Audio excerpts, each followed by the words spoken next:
اللہ تعالیٰ سے طلب حاجت کی دعا۔ یا دائم یا دیموم یا حی یا قیوم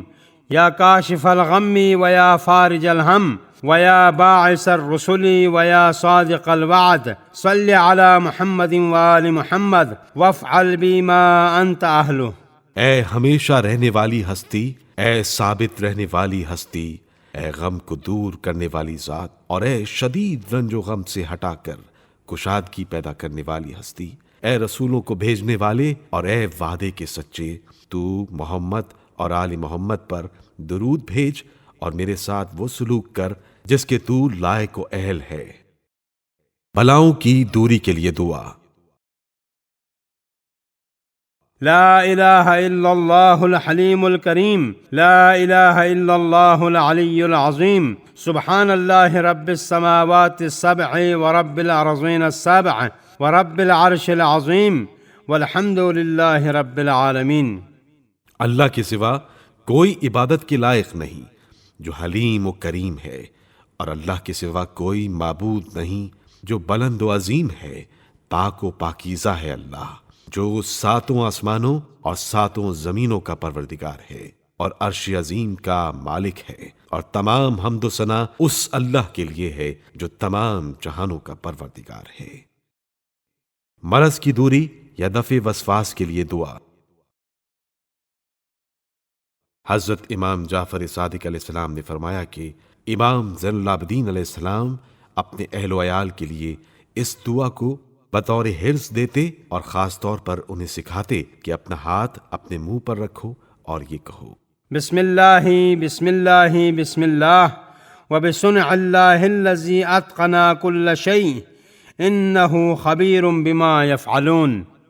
اللہ کے نام کے سہارے، اللہ کے نام کے سہارے، اللہ کے نام کے سہارے، اور اللہ کی ان مصنوعات کے ذریعے جن کو اس نے مضبوط بنایا اور وہ جو کچھ کر رہے ہیں، یقیناً اللہ اس سے اچھی طرح باخبر ہے۔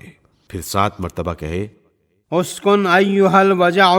سألتک باللہ ربی وربک ورب کل شیء الذی سکن لہ ما فی اللیل والنہار وہو السمیع العلیم۔ اے درد رک جا، میں نے تجھ سے اس اللہ کے واسطے سے سوال کیا ہے جو میرا بھی پروردگار ہے اور تیرا بھی، اور وہ ہر چیز کا پروردگار ہے جو رات اور دن میں جو کچھ ہے اسی کی وجہ سے برقرار ہے، اور وہ اچھی طرح سننے والا جاننے والا ہے۔ حفاظت جان و مال کے لیے حرز۔ حضرت امام جعفر صادق علیہ السلام فرماتے ہیں کہ امام علی ابن الحسین فرماتے ہیں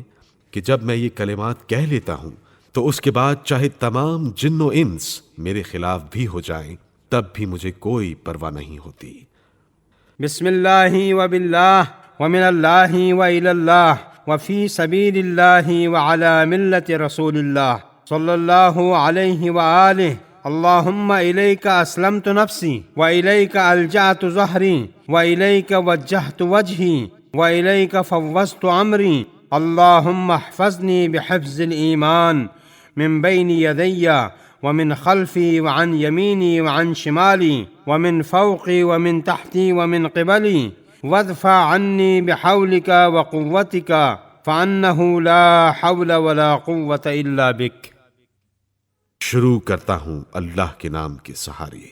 اور اللہ کی ذات کے سہارے اور اللہ کی جانب سے اور اللہ کی طرف اور اللہ کی راہ میں اور اللہ کے رسول کی شریعت پر عمل پیرا رہتے ہوئے اللہ تعالیٰ نے ان پر اور ان کی آل پر درود و سلام بھیجا ہے۔ اے اللہ، میں نے اپنی جان تیرے سپرد کر دی اور میں نے اپنی پشت تیری پناہ میں دے دی، اپنا چہرہ تیری جانب کر لیا ہے اور میں نے اپنا کام تیرے حوالے کر دیا ہے۔ اے اللہ، ایمان کی حفاظت کے ساتھ میری حفاظت فرما، میرے سامنے، پیچھے، داہنی طرف، بائیں طرف، اوپر سے، نیچے سے اور میرے آس پاس سے، اور مجھ سے ہر شر کو دفع کر دے اپنی قوت و طاقت کے ذریعے، اس لیے کہ نہ تو کوئی طاقت و قدرت ہے نہ قوت ہے، اگر ہے تو صرف تیری مشیت کے وسیلے سے۔